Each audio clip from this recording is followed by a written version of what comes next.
Thank you so much for waiting. We got 5 more minutes, and episode 20 of Final Cut Pro Help Live will be getting started.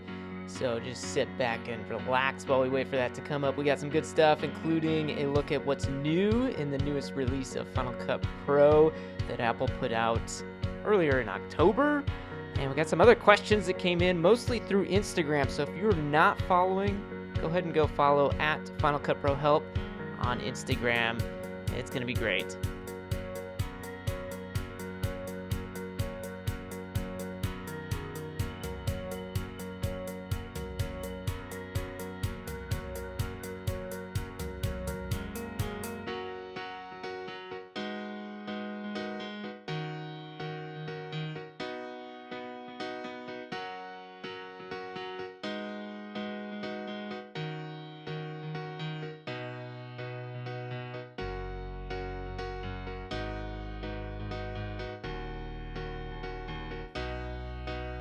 And that's why we do the audio test before we actually get started. Hopefully we don't have a feedback loop anymore. Episode 20 with Final Cut Pro Help Live is going to be getting started in just a few minutes here, so sit back and relax. We are going to be doing this entire episode on macOS Catalina. Was it 10.15.1? We have a beta release of our streaming software that kind of works. I had to fix a whole bunch of things last minute. We'll see what goes through. But if you have any issues with the stream, anything weird with the audio, all that stuff, put it in the chat. Don't hesitate to let me know. You can also send a direct message to me on Instagram using at Final Cut Pro Help. Just search there. You can go to instagram.com/Final Cut Pro Help. I would say basically all the questions that I'm going to be answering today did come in from Instagram. So that is where I'm most vocal, where I'll answer everything I can. If you ask something and you don't get a response, don't hesitate to reach back out. Poke me a couple times and we'll get that answered for you. You can also always send an email to finalcutprohelp@me.com and like Mary E like elephant.com. All right, sit back. We'll be getting started in about 2 minutes.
Welcome to episode 20 of Final Cut Pro Help Live. My name is Jared Ewing, and we're going to skip the keynotes at the beginning and dive right in. I have 4 questions or kind of topics I want to cover, and then we're going to get into the Final Cut Gym, my favorite segment, at the end of this. So the first thing is, if you have had Final Cut Pro for some time, earlier in October, I think on October 7th, Apple released an update, version 10.4.7, going from 0.6 to 0.7. So that third number, when you see that change in the version of Final Cut, it means it's not a major release. It's just kind of some minor fixes, maybe a couple new little features here and there. It's hard to exactly say, what is new, but we're actually going to cover everything that is new. I'm going to show you how to find out when the next version comes out, how you can figure that out as well. I want to cover a couple things because this is a question I did get a couple times this month, just kind of what's new, should I update, do I care about what's in the update, and let's kind of cover that. But the first thing is, when you go to update or open Final Cut, and it'll say, hey, there's an update available through the App Store, through System Preferences. The first thing is, should you update or not? And the first thing I always say for most people is, if you're in the middle of a project, probably not the best time to update. Updates can cause issues. Even just in macOS Catalina update that I did, I had issues getting my streaming software working. If you're using plugins with Final Cut, you can have issues in the update. So that's the first thing. If you're in the middle of a project, probably don't update. Wait till you have time for it. Assume that you're going to have some kind of a problem or issue, even if you probably won't. Most people don't have issues when they update, but you got to assume that you could run into something that just causes the program to completely stop working. And if that happens and you're in the middle of a project, it's not a good thing. So that's kind of my first warning, and that's just a blanket statement for any software, anything that you're doing. If you're in the middle of work and you absolutely need your system to work correctly, don't update. With that being said, me personally, I tend to update my systems almost the second there's an update out, because I do a lot more supporting of people, so I like to have the knowledge of what's new and what's there just in case I get questions on it. And I also know that I have a great Time Machine backup, and I have a system, backup systems and things in place. So I have the kind of resources in the system set up to go back if I need to. So that's another part of it. Kind of the first thing, don't update during the middle of a project. The second thing, when you go to do an update, before you actually start any updating, make sure you have all of your content and all of your system backed up. With Time Machine, what I really like about it is it also is backing up all the apps. So if I decide that the new version of Final Cut didn't work too well, I have the old one in a backup. I can go back to it. So make sure all that's working. If you yourself are having issues with your backup setup or have any questions about that, before you update, send me a direct message. Let's go through that. We'll make sure you're all good. With that being said, when you go to do the update, after you do it through System Preferences, you might open Final Cut and get a screen like this that'll give you a couple highlights of what's new in this version of Final Cut Pro 10. So let's go through these first 4 things on here, because these are the major features that are new in this 10.4.7 release this month, and almost all of it is under the hood stuff, meaning it's not maybe a tool you're going to directly use, it's something that's going to boost your performance on here. The biggest thing for me that I've seen is the first one that's on there. It's using a new metal-based processing engine that improves playback and accelerates rendering, compositing, and exporting. Basically improves everything you do with Final Cut, in my opinion, because the biggest thing you do is play back your media, and that's one of the things that this metal engine improves. Next thing, we got optimization for the Mac Pro and the new Pro Display XDR. Both pieces of hardware from Apple are not available just yet, but there's a lot of things that have been updated in this version of Final Cut to support that new hardware. And we get some improved GPU control. So if you are using an external GPU, also known as an eGPU. You get some options inside of Final Cut, which we'll look at, to select the next external GPU as your renderer, and that's a very nice thing to have inside of Final Cut. So when you see this, if you're using Final Cut and you want to get great at the software, it's best to know what they're adding in, what Apple's doing to make this software better. So I recommend going down and hitting this button that says Complete Feature List. And that's going to take you to a website with even more detail than just these 4 highlights.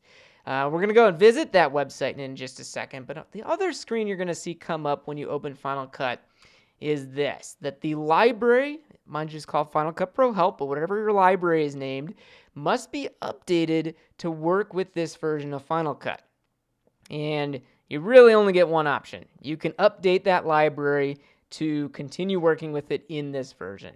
If you don't update, you're not going to be able to edit anymore unless you downgrade your version of Final Cut, which you can easily do as long as you have it backed up. So this is the screen you're going to see. Now, just know that if you do update it, like it says there, you won't be able to open this library with older versions of Final Cut. So if you're like me, I'm someone who kind of collaborates with other people, other editors at times, where I'm sending my library from my own computer to their computer back and forth.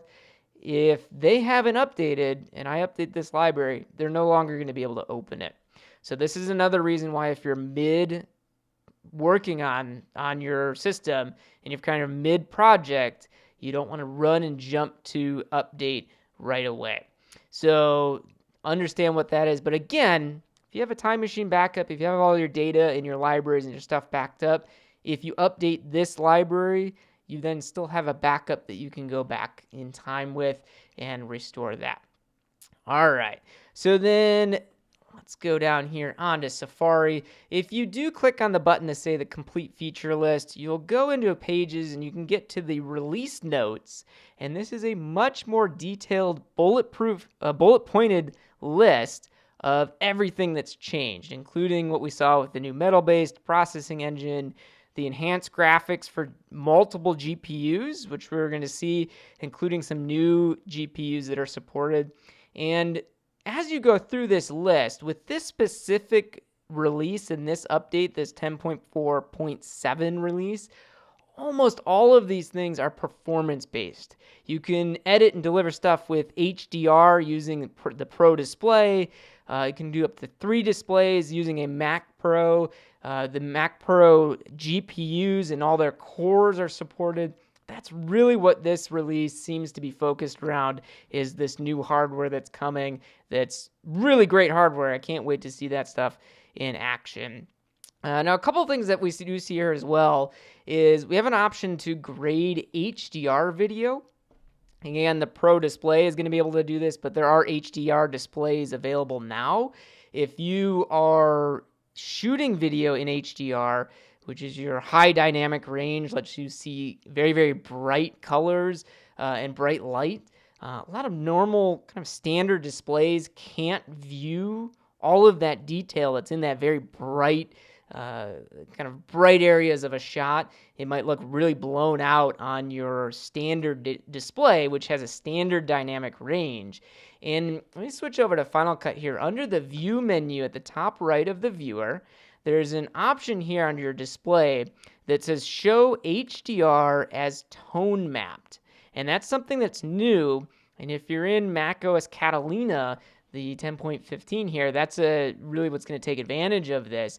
You're actually going to be able to see it kind of squishes down that data so that you can see those really bright areas more accurately on your standard dynamic range display. It's not going to be what it looks like exactly on HDR displays because it's a different type of display. But this is a really great feature if you're editing with HDR video, because you can kind of get away with coloring a little bit and be able to see that detail, which can help you with laying out your video if you're just positioning things and understanding what's there. So that's another feature that was added to this version.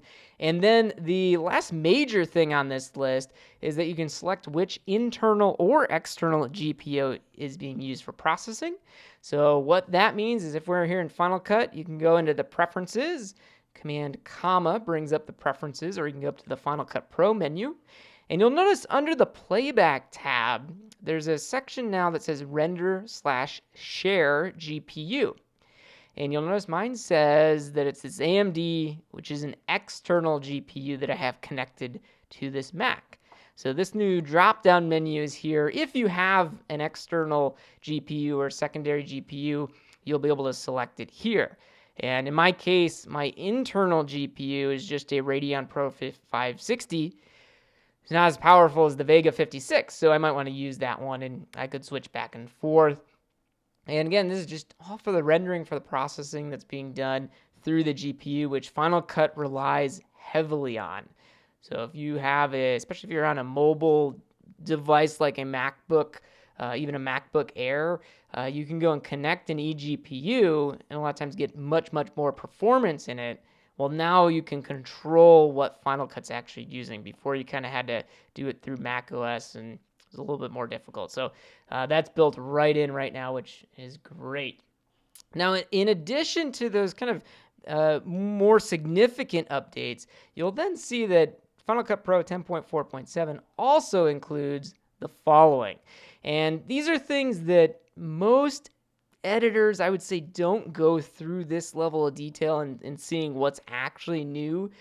But if you're really serious about the editing and you really want to know Final Cut, this is a great way to see other things that have changed. And these are some of the more minor things that have changed in here. So just go through this list. You can kind of read through them. If you have any specific questions about these features or don't know what they do, you can send me an email or a direct message through Instagram, and I'd be happy to go into more detail about those. Some of these things are as minor as, like here, the ability to define a keyboard shortcut for adding a color mask, adding a shape. So that just means that now those controls or those commands are mappable, so you can put a keyboard shortcut to it. I can almost guarantee that the majority of editors will never use that feature in defining those keyboard shortcuts, but that's one of the minor updates that were included in this release. You'll also see some of the issues that were fixed, bug fixes that went through. So again, good to read through those. You may never have even known something was a bug or was an issue that you were experiencing, but you might see that it was fixed in this release. And my side note on that is if you see those kind of bugs or issues that are getting fixed, if you see something similar to that, you can actually provide Apple the feedback on those issues so that they can get fixed in future releases. And you do that just by going up to the menu bar, click on the Final Cut Pro menu, and there's an option here that says Provide Final Cut Pro Feedback. Strongly recommend doing that. If you run into any issues, even if they're things that you're just like, I really wish they would add this feature, you can do that by going to this form. There's a little section here for the type of feedback that you're trying to give them, which you can say, I want you to enhance something, add a feature, or maybe you are finding a bug, a little weird little issue that's happening. Go ahead and put it in here, fill out this form, put as much detail as you can. That's how we can get those things fixed. That's how we can get these types of releases out to get some better features on this. And then, so that's what's new in this update. If there's anything on this list, too, that you're kind of questioning, you want to know more about, you can always select the text that's showing up here and just do a search on Apple's support site. Like, for example, the HDR stuff. If you're wondering what this is and how you can do this, these features here, do a search for them, and you'll be able to find other articles in here, and it goes through an enormous amount of detail. They have some really good writers working on these articles and going into almost every single option that you see on there, and it'll dig down even deeper and deeper. So all of these things, if you're wondering what all this stuff's about, go through and read these articles. It's what I do. That's how I learn about these features and what they can and cannot do. So that was the first topic I wanted to cover, is what's new in this version, the 10.4.7 release that happened earlier in October. And most of it is performance-based, and there's a couple little features here and there. But yeah, this update, not too many things that you as an editor will directly use on there. All right, so we got 4 more things I want to cover. The next one is how to play back or reverse a video inside of Final Cut Pro. So here I have a clip, and if you've watched the other streams, you've probably seen this before. Clip just running down a hill here. If we want to just play back a video, I'm just skimming across this video and I'm hitting the space bar to play the video. If I want to play it in reverse, I can hit the letter J on the keyboard. J rewinds a clip. I can hit K to pause it, and I can hit the space bar again to play it, or the L key to play it. And then again, K pauses it, J rewinds it. And you can see going back up the hill. So that's how you can play back a video either in forward or reverse. If you actually want to reverse the clip so that it's playing it in reverse in your project, you can click on the clip and then go into the retime menu, which is in the lower left corner of the viewer. Let me hit Command 0 here to go to the default interface. This is what the default interface looks like. You might have the viewer just in the center of the area. If that's the case, lower left corner, you'll see the retime menu is there. And this retime menu allows you to do a whole bunch of different things, but there is an option that just says reverse clip. And when you click on that, it's going to play your clip in reverse. If I click on it, notice we get this green bar. This is our retime bar, and it's playing in reverse at 100%. So if I go anywhere on my clip here and just play it normally, you'll see I'm running backwards up the hill here. So this is how you can reverse a clip. I'm going to use Command 0 to undo that last step, go back to my normal 100%. One other shortcut with all this retime stuff is Command R. Command R shows or hides that retime bar that's there. Now there's a bunch of other speed options here that you can go through, but the only other one I want to show is the blade speed option, because the other question I got that's related to all this speed stuff is how can you do fast forwarding and slow motion in a single clip? So this is without manipulating multiple clips or anything like that, because I could certainly use the normal blade tool, just hitting the letter B. I could get my razor blade tool and I could cut this clip up, and then I could go onto this middle segment, do Command R, and then in the retime here I can make this clip play in reverse if I wanted to, but that doesn't really, it's kind of a workaround. It's not really a great thing. So the shortcut I'm going to give you, which you can also find under the retime menu, is our blade speed. This is just a fantastic thing. If you want to mess around with fast forwarding and rewinding in a single clip, blade speed is what you'll want to use. More importantly, the shortcut Shift B.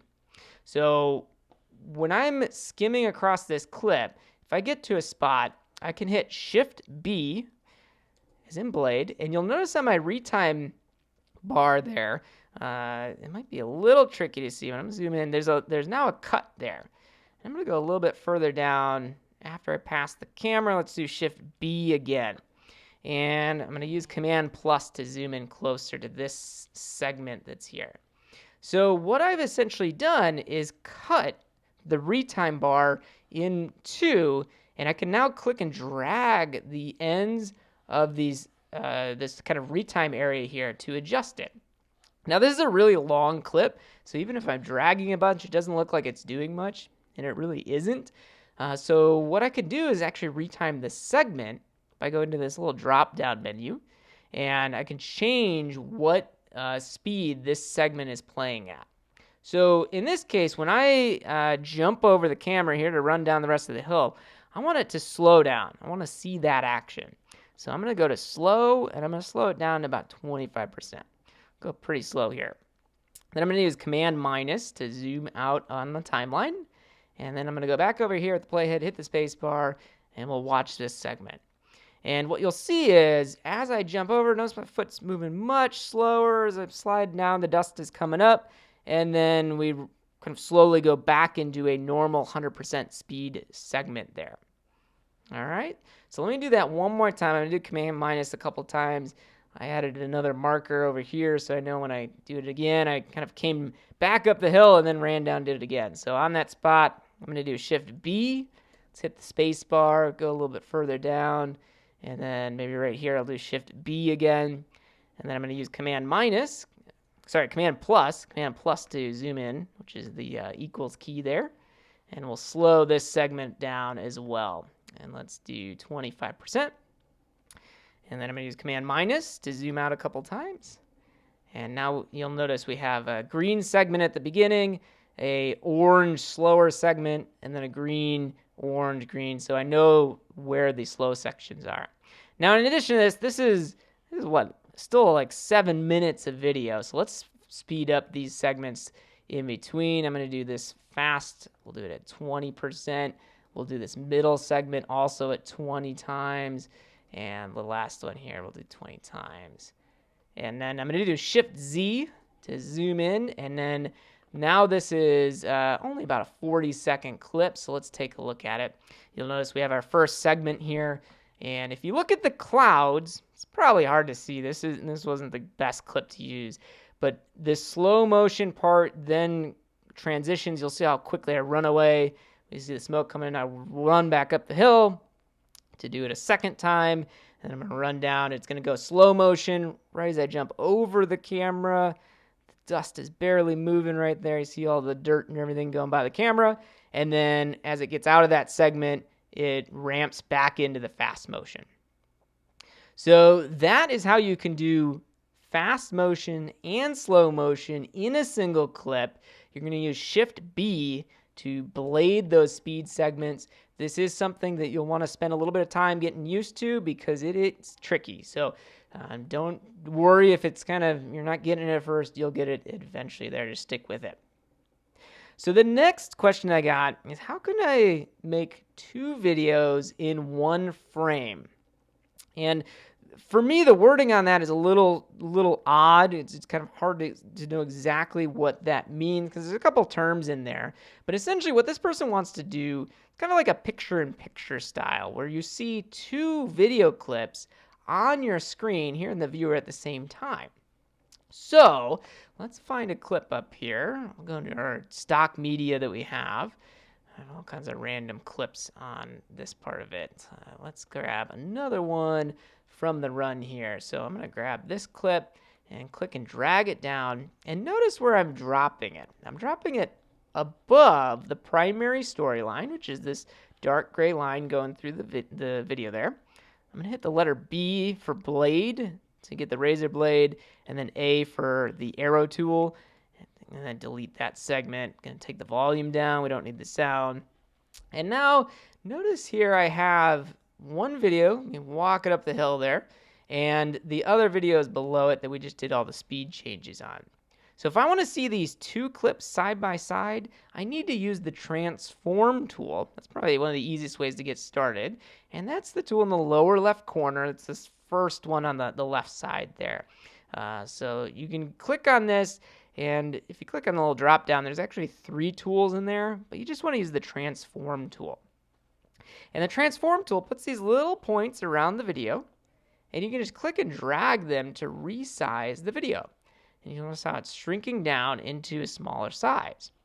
And then you can click and drag and move this around the viewer. And we could do the same thing with the other clip too that we did the speed changes on. I could click and drag that one and make that smaller and move that over. Maybe we want to see them side by side. So all of that was done just using the transform tool in the lower left corner. You can also use the inspector on the right side to make these adjustments. If you're getting used to it initially, I recommend using both styles. Use them both because there's times when you're going to want to use one versus the other, and they both work pretty well. Sometimes it's easier to do it visually here in the actual viewer. And the other tip I have about the viewer at the top right corner, don't hesitate to change this zoom level that you're at. Right now we're fitting all of the video on the screen, but especially when you're making adjustments here, it can help to go smaller, like 25%, so that you can see the outside edge of your video and move things around. And then this fit option, the shortcut is Shift Z, Z like zebra.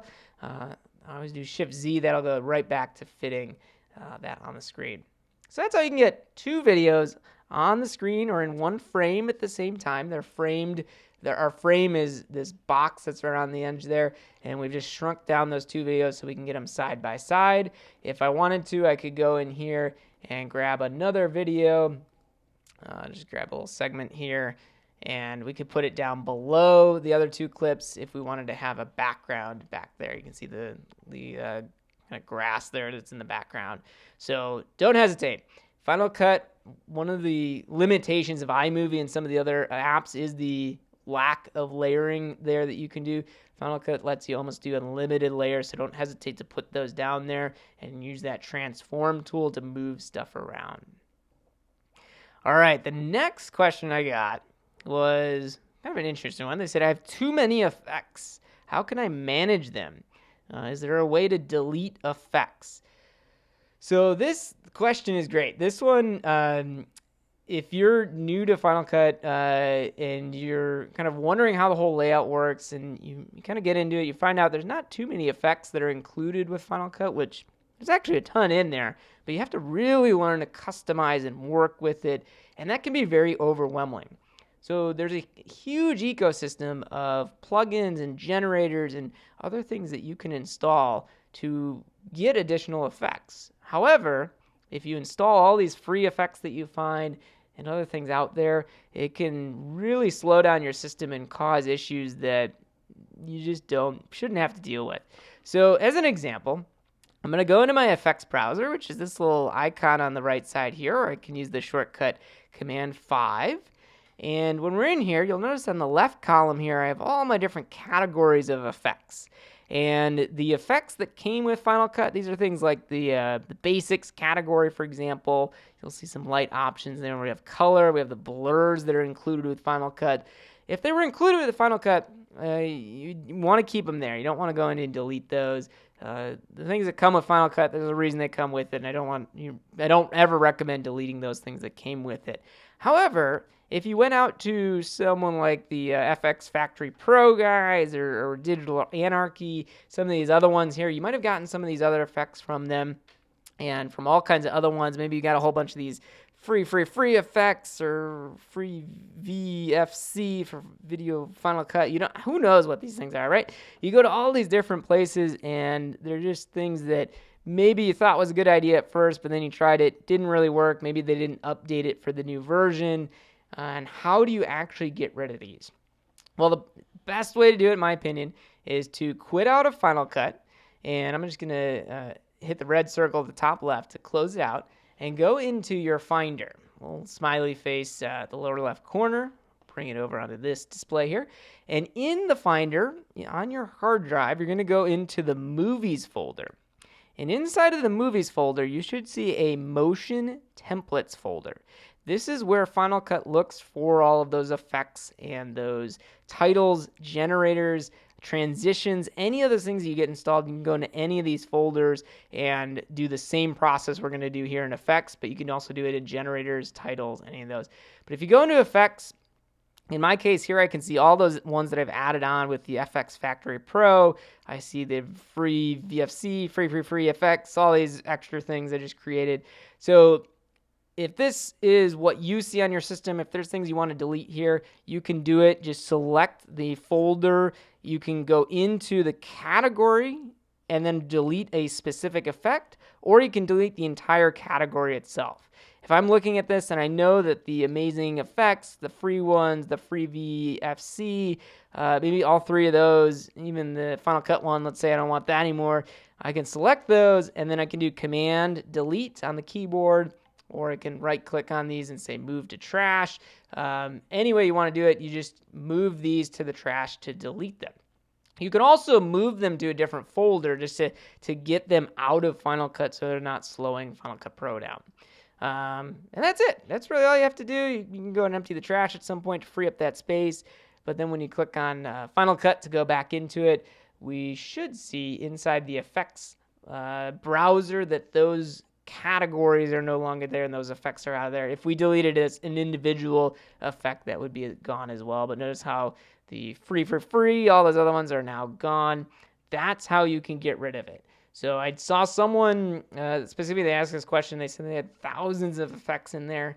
Well, that's how you can manage those. You're going to go into the Finder, go to your movies folder, and look for that motion content that's there, and then you can get rid of, in this case, it was the effects, but you can do the same thing if you go into your titles and generators sidebar. If you have a whole bunch of extra titles or generators, any of that extra content, just go into the Finder. That's where you can manage it to get rid of those. Okay, so those were kind of the 4 questions that I wanted to ask, kind of answer there. And the next segment is probably my favorite segment that I've been doing the last couple episodes, and that's the Final Cut Gym. Now, if you watch the other, I think this is going to be the 3rd Final Cut Gym that we go into, and these are essentially little workouts that you can do to strengthen your Final Cut Pro skills. And the first 2 that we did were really quick workouts. This one is going to be more of a marathon of a workout. This is one that you'll have to stick with it to really get the benefits of this. And the question that came in that this workout is built around is masks. The person just wanted to know more about masks inside of Final Cut Pro. And so what I'm going to take you through is a couple exercises that you can use to get better with using masks, and which is essentially just cropping in on a specific area of a clip. So the way that I recommend doing this is lay down a couple clips like I've done here on the timeline. I'm going to use bring up my effects browser because we're going to use that, and then I'm going to do Shift-Z to zoom into my clips here. So I have 4 clips, and this first clip here, if I hit the space bar, there's a little bit of movement, but the movement's not the point. This is just a little clip. Someone over here is looking at a monitor here, like a TV screen, at some medical information. And what we want to do is just crop out what's on the screen here. We want to draw a mask around what's there. Maybe you're trying to replace it with another video or something else that's there. So this is the first step. When you go to do your workout on masks, you're going to want to start out by masking something simple. I recommend something like this that is more of a square shape, something that has, in this case, 4 points. Pretty simple mask. And in your effects browser, you can either use the search at the bottom or you can go on the left column to the masks category. And we're going to use the draw mask for all of these. You can certainly use these other masks that are here, but for this workout, we're going to get used to using draw mask. It's one of the more complex masking tools included with Final Cut Pro, but it's a great tool to get used to. So I'm just going to click and drag that onto my square video in this case. And in the lower left corner, it says click to add a control point. So if you just add draw mask and do nothing with it, you're not going to see anything. But in this case, it's asking to add a control point. And these points are the points of the mask. So I'm going to do this around roughly the monitor in the corner, because that's where I want to mask. So I'm going to click, click, click, click, and then go down to close my mask. You'll notice instead of a plus, it becomes a little circle because it's closing the mask there. And now we've masked right around that computer monitor or that screen, and I can now click and drag these points to edit them and move them around if I want to. I can hit the Z key on the keyboard to bring up my zoom tool, and then I can click it a couple times to zoom into an area and one of these points and then adjust it. It's one tip that you can use. This little, when you're zoomed in, this little square rectangle on the right side lets you actually move over to another area of the mask, so we can click and drag. And a lot of this masking work, and the reason this is a Final Cut Gym and this is a workout, is this is tedious. This is something you gotta spend time with to get used to, because it is just such minor changes that can make the biggest difference. And then don't forget that Shift-Z shortcut will zoom to fit the viewer here. So now we're back out on the edge there. So that's how you can make a simple mask around 4 points. You can do that for a monitor. You can use it for a picture frame on a wall, crop out whatever's there. You can do that right there. Now, with this draw mask, in the inspector, there's a whole bunch of options in here. One of them is the option to invert the mask. And if I just check that box to invert the mask, what I've now done is just cut a hole in this computer monitor.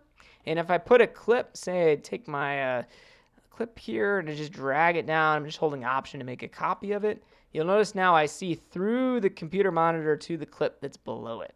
So really easy layering option. If you think of the picture-in-picture we did a couple minutes ago, this is a more complex version of that where we're actually seeing a video inside an area that we just masked out using the Draw Mask tool. All right, so that's a simple square mask. Let's go on to the next shape here. I actually have a baseball. So let's say we want to make a round mask around something. I'm going to go up to the top right of my viewer, change this maybe to 100%. We'll zoom in a little bit there so we can see that baseball. So to make a rounded mask instead of just a square, I'm still going to drag my draw mask onto the clip. And now, instead of just clicking, I'm going to click and drag the point. And you'll notice we'll get these little handles that are around here, right? So a click and drag gets the, it's called Bezier handles. And then when I go to my next point, I'm going to do the same thing, click and drag. And you'll notice the red line of the mask is now rounded. That's what clicking and dragging before you let go does. You actually get a rounded mask. And again, this takes time to get used to. So if you find it's pretty difficult because you don't know how far to drag out, just keep practicing with it. I mean, this is how you can really get this workout in, because that's what helps out with this. Now, if I hit Z to get my magnifying glass up and I zoom in really close to the edge, you'll see just how kind of poor this mask is. It's not right up against the edge. So I'm going to click on the control point and then adjust these curves. That way I can get in closer to just the baseball. And then I'm using my little tool on the right here to change what I'm actually seeing in the viewer. And then we can go down to the bottom here. Bottom's in grass or in the ground. There's not too great. Here I can see this curve goes way out to the right, but the baseball's not that far out. So I'm going to just click and drag this to the right to pull that back in. Same thing on the left side. Looks like it's out there, so I can pull that back in. So that's how you can adjust a curved mask. Very similar to the square mask, just working with curves. Just a click and drag. And then, yeah, that's basically all I would need to do to mask that one out. Another thing that's in the inspector, there's an option to feather the mask. So what that means, let me go in close to the edge here, is this is a really hard edge on the mask. It's basically just cut right on the side. If I hit this blue button at the top, I'm going to hide the controls there just so you can see it. But notice how it's black on the background there, and then you see the white of the baseball. If we use this feather option, I can bring this to the left and kind of feather or soften the edge of that baseball. In a lot of masks, this can help out in blending whatever the item is with your background. So again, if I copy my video clip here, do Shift Z, and then now I can select my baseball. I'm going to use the transform tool to move it around. Notice I can move this and put it anywhere here. Maybe it's sitting on the pillow, or maybe it's up in the sky or somewhere else there. I can move it around, but notice how the edges of this are feathered. Where if I go back to 0, if I do without feathered, it's a very sharp edge. You might not see this on the stream, but if you're doing it with your own content, you should see it there. And then if I bring the feather in or out, either way, probably in this case, it just smooths that edge a little bit and helps it blend in with the scenery there.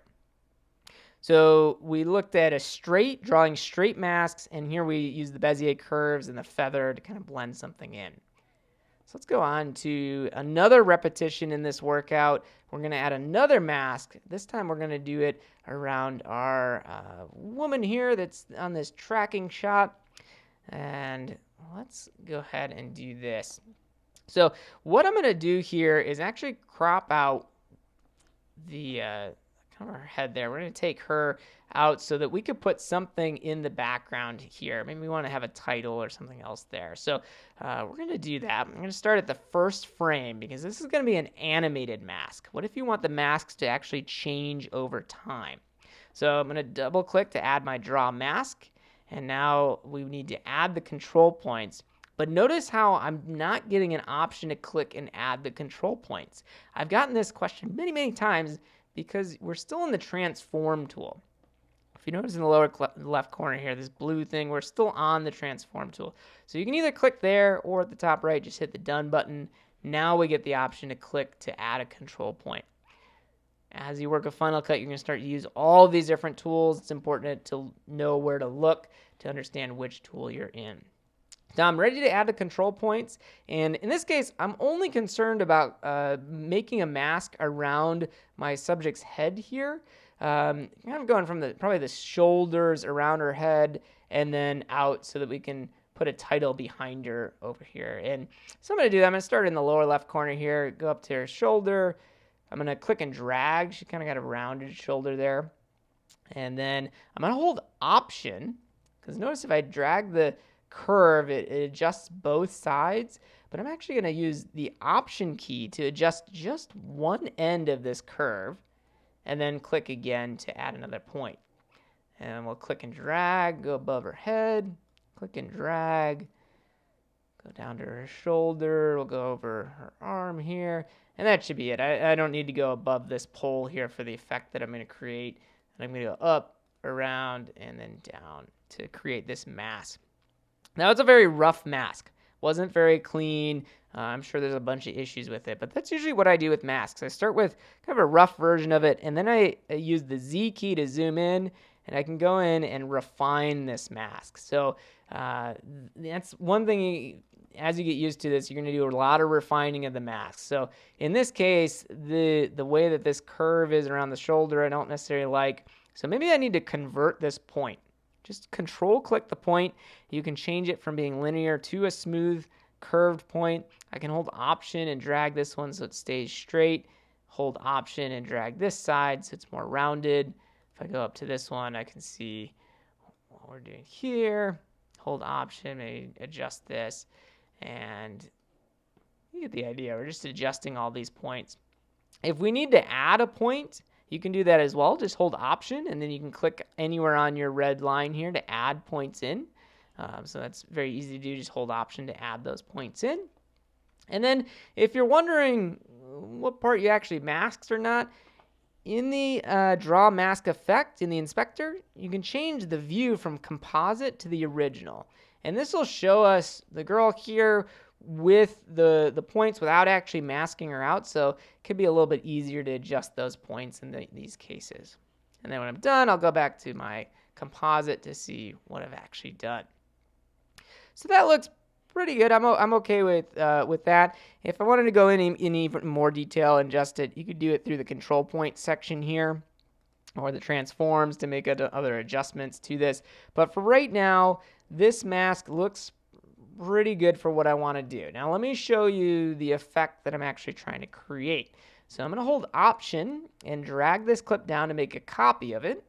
I'm going to, I have the clip selected. I'm going to remove the draw mask from this bottom version of the clip. And now I'm going to go grab my, I deleted my title. So let's create a title. I'll do like a basic 3D title. And I'm going to drag it below the tracking shot that's there. I have my basic 3D text. I'm going to put in at Final Cut Pro Help. Pretty straightforward. Change the size of it. Let's change the font.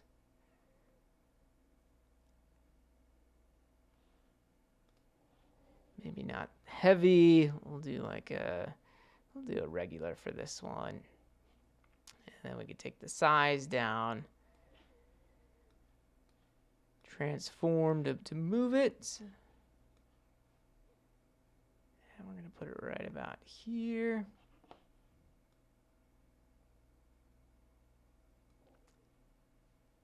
Okay, well, done there. Let me hide the canvas. All right, so we have our clip here. And what do we have wrong? So we want, I think the basic 3D was the wrong option. So let's get just the basic title. I'm going to drop it right on my other one to replace that one. Using the basic one. I like that replace option because it keeps the text and everything else that I set up with it. We'll transform this again. And move it up. And hopefully you see the effect that I'm trying to create here, because I want the text to show up, but I want it to go behind her head there. So this is the mask that we had. And I think we have to invert our mask.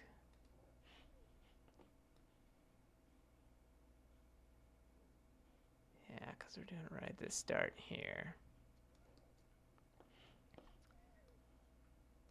Move our title up.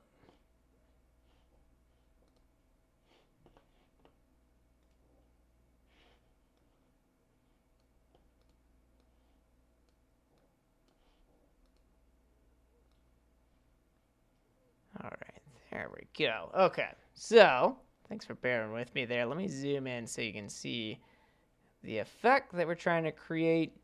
Hopefully it's fairly straightforward there. We're getting the text here, and the text is going to go behind our person's head there. And let's make this a little bit bigger. Let's change the color, the face color. I'll make it black. Okay. So notice how the text is going behind the person's head, because we have the original shot on the bottom, we have the text in the middle, and then we have the cropped version above it. So if we select that cropped version, you'll see our mask is here, and the mask is actually what's cropping out the text. So I can expand that out if I wanted to, but it's going behind the person's head here. Now, that's great. It creates the effect that I want, but it only creates it on the first frame. If I go a couple frames to the right, notice how the mask doesn't move. It does not follow our subject and doesn't really do a good job of working for a single thing. So how do you actually animate a mask? Well, to track a mask is even trickier than what we just did, because you're actually doing the same process over multiple frames. And we're just going to keyframe this mask. So in our draw mask effect through the inspector, you're going to add a keyframe to the actual control points. You can certainly do it with the transform just to physically move around a mask if you want, but the most complex option is actually going to be keyframing our control points. So all of those points, we made 11 points around this mask. I'm going to hit the add keyframe button. And my playhead's at the beginning. The mask looks great at this frame, so that's when I'm hitting that diamond button to add the keyframe. Then, and this, you're going to have to do this a couple times to get used to it. That's why this is a gym and going in for this workout. But then I'm going to go to the end of my clip in this case, and I'm going to use the left arrow to back up one frame. And now I'm going to adjust this mask to this frame. And this is just a way that I like to do it. You'll have to find the way that works better for you. But I'm going to go through and adjust this mask around this frame. I can adjust everything, including the Bezier handles, to go out to cover the area for that mask. Now, by doing that, if you look in the inspector, you might see the diamond is already pressed. It's gold there. And that's because the first keyframe was added, so it automatically added another keyframe at this video frame in the project. So now if I scrub through the video, what you'll notice is the mask is actually adjusting over time to those different shapes. So I can see how that's changing to then line up with our final frame there. Obviously, it doesn't do a good job. We had problems with the movement of everything on this one. So I'm going to go through and adjust those keyframes to follow the actual position and everything there as it goes through. And this would be the transform option here that we're seeing at the top. So I can do the same thing. I'll hit the add keyframe button for the position. And let's go to the end, back 1 frame, and we'll move this mask over around her. Again, automatically added the keyframe.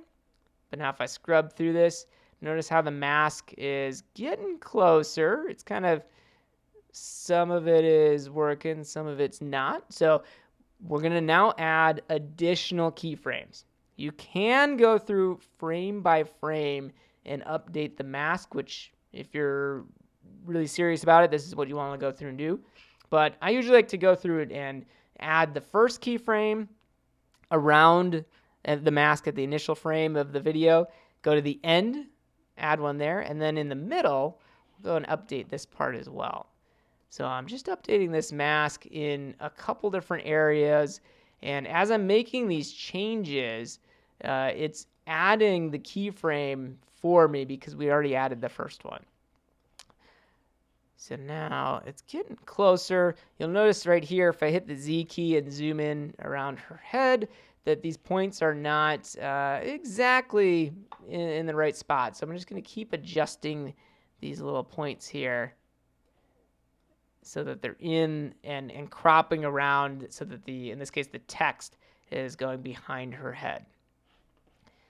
And another tip that I have with working with these masks, because this is so tedious, just keep watching and keep replaying your clip because it's very easy to mess up this process.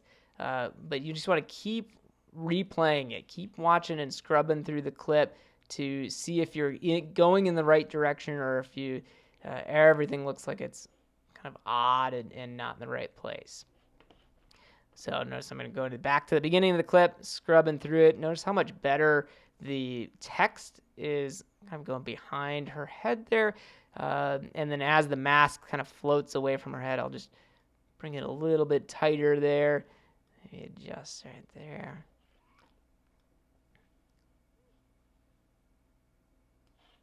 Got it floating a little bit, so we'll bring it a little closer there. And you can see how I'm not adjusting every single control point, only the ones that actually are impacting the crop of that text that's there. So I'll do Shift Z, and as I'm moving this, I actually see that these points on the right are causing an issue, so I can just drag those over as well so they get out of the way.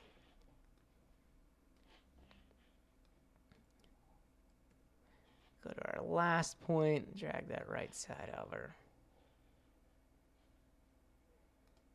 Okay, so let's take a look at this now without anything selected.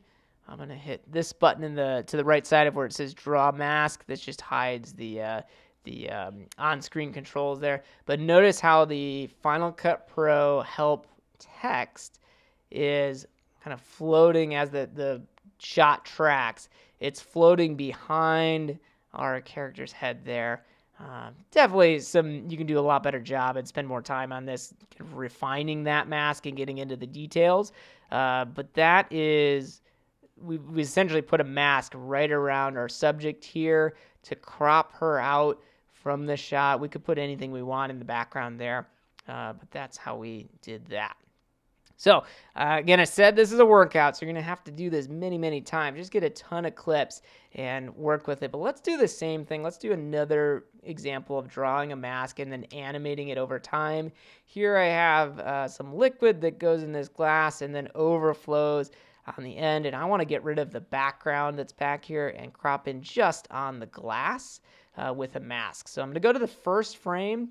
And if I were to draw the mask right now, I could just go straight across the top here and then over to the edge. However, I know this mask is actually going to get a little bit more complicated when we get to this part and the bubbles actually start overflowing over this glass.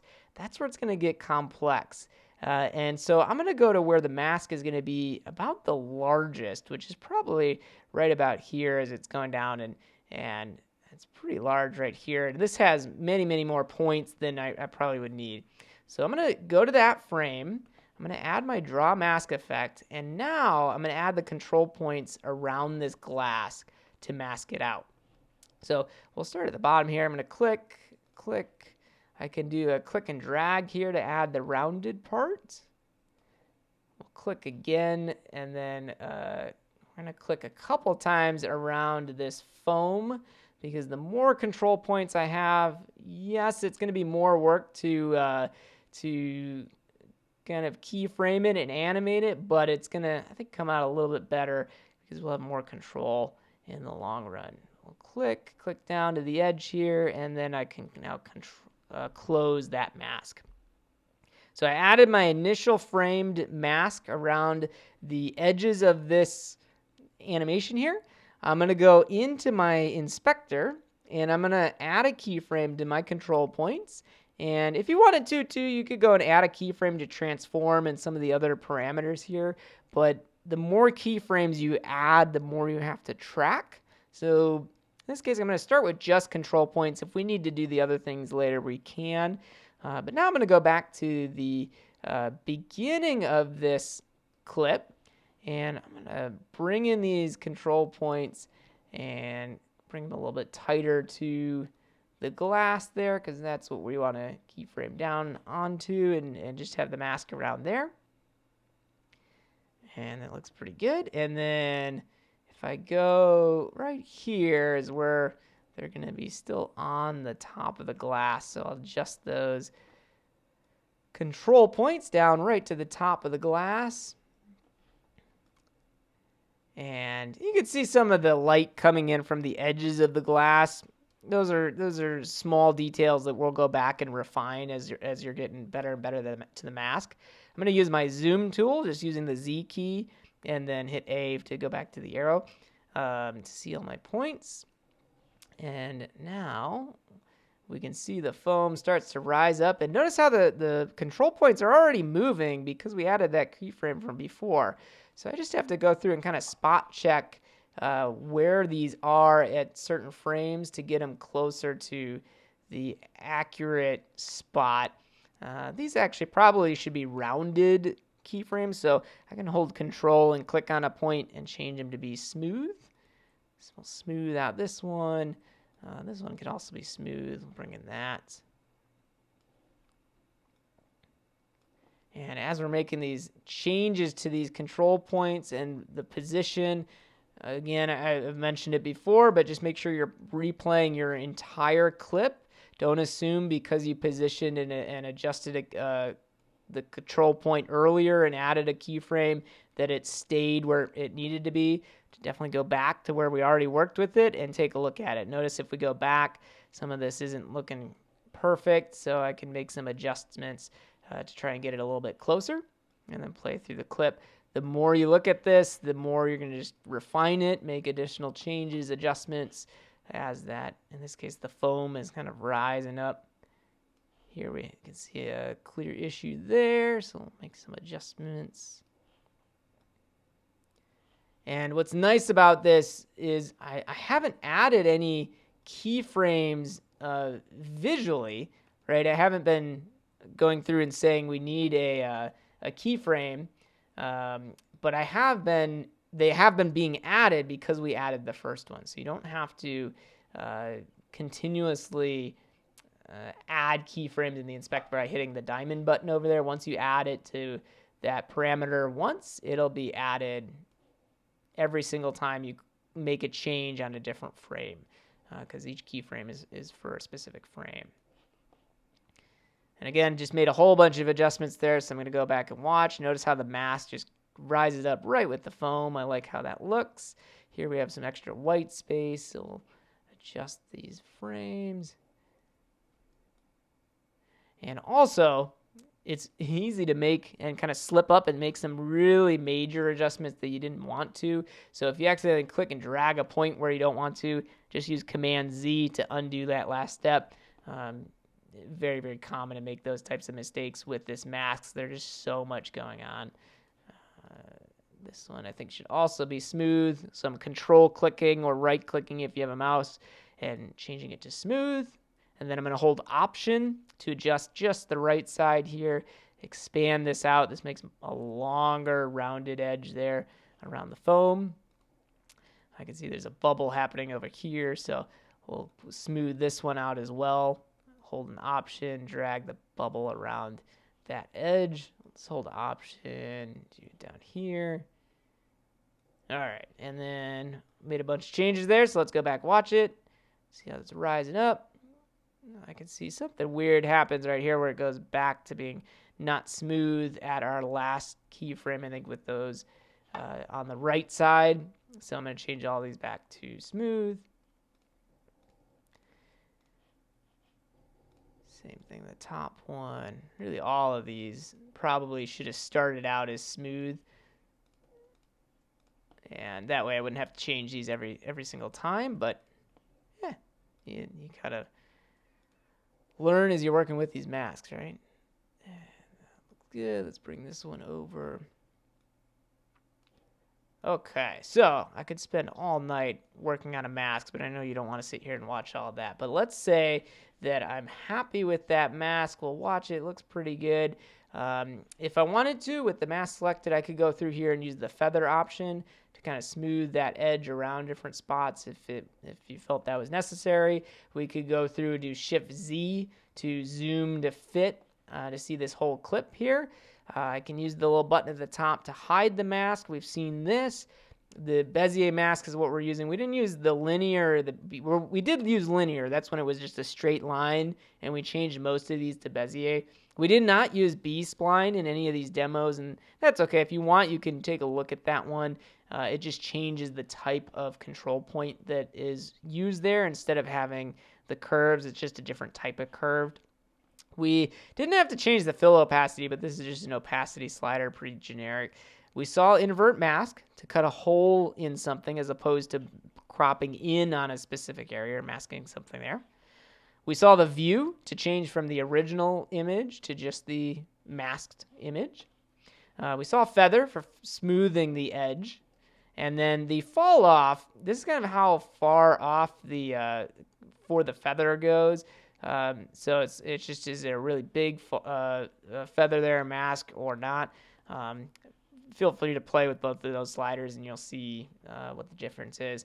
And then transform just fully transforms the size of the mask. So it makes it either larger or smaller or changes the position of the mask. We kind of saw that a little bit with animating. And then our control points, these are the actual points that we've added. And by using the add keyframe button, you can animate those masks and those points so that they change with the position of it. So in this case, I've masked that glass. It looks great. Let's add it to our other clips here. I'll use the transform tool to scale this glass down. Maybe she's holding it, so we put her right down in there. Not the best clip to use for this, but whatever, that's okay. And then we could animate this to move along if we wanted to. But there we have a mask now cropped that's animated. We have the glass that's got an animated mask on it. We have the woman here sitting on the bed with a mask that has the text, and we have another layer below it. So we've animated a whole bunch of different clips together to make this happen. So it's time for you to go and do your workout in the Final Cut gym. I challenge you to find 4 clips just like I did here. Go ahead and find something that you can use a square mask on with just 4 points, and you can cut a hole in it like a TV screen or picture frame. Once you've added a mask to that, go ahead and find something that's round, whether it be a baseball like I did in this case, or something else with a rounded edge so that you can use the click and drag method to use a Bezier curve to make just a rounded mask. And again, these things, I did it in kind of one swoop here, but it's going to take you time. Don't hesitate to delete the clip fully and restart, re-add the mask. Once you've kind of gotten used to those, go ahead and find a shot with a person or a more complex object and try to add a more complex mask around that object. In this case, it was this person here, and I was able to crop around her, but go ahead and kind of mix the straight linear point with the Bezier curves. If you want, check out the B-spline as well. And then once you've gotten the masking down, then it's time to actually add some keyframes to those control points so that you can animate the mask so it changes over time. And that is, it's some complex stuff. I've been doing this for a while, and then that's where adding masks and putting those things on, it is tricky. It is frustrating as well, especially when it doesn't animate the way you thought it would. So please stick with it. Continue to try it out. If something weird happens, you can go ahead and take a little video of it, send it over, send a direct message on Instagram. Go to instagram.com/FinalCutProHelp, and you can find my account there or use @FinalCutProHelp. You can always tag the image or the video or send it in a DM. In the worst case, if you don't have Instagram, it's all good. You can send an email to me using finalcutprohelp@me.com. All right. Thank you so much, everyone who joined in. That has been about an hour, just over an hour of Final Cut Pro Help. We covered 5 things, including what's new in version 10.4.7. Talked about just playing clips in reverse and using the retime tools. We looked at how to put 2 videos on the screen at the same time, just using the transform tool. And then looked at how to clear out effects. So if you have too many effects and it's bogging down Final Cut, or maybe you just have some stuff in there you never use, as long as they're not the built-in effects, titles, transitions, generators, the other ones you can definitely go in and delete. You're just going to use the Finder to do that. And then lastly, we looked at a pretty hefty workout in the Final Cut gym with masks, specifically the draw mask effect. Looked at how to add the mask, how to add curved, Bezier curved masks, animated masks with keyframes on those control points, and you are now ready to go and do your own workout. So if you found this helpful, go ahead and give it a thumbs up, like it. Make sure to subscribe and hit the little bell to get a notification next time we go live. And if you're not following, Instagram's where it's at. All right, everyone, have a wonderful rest of your day.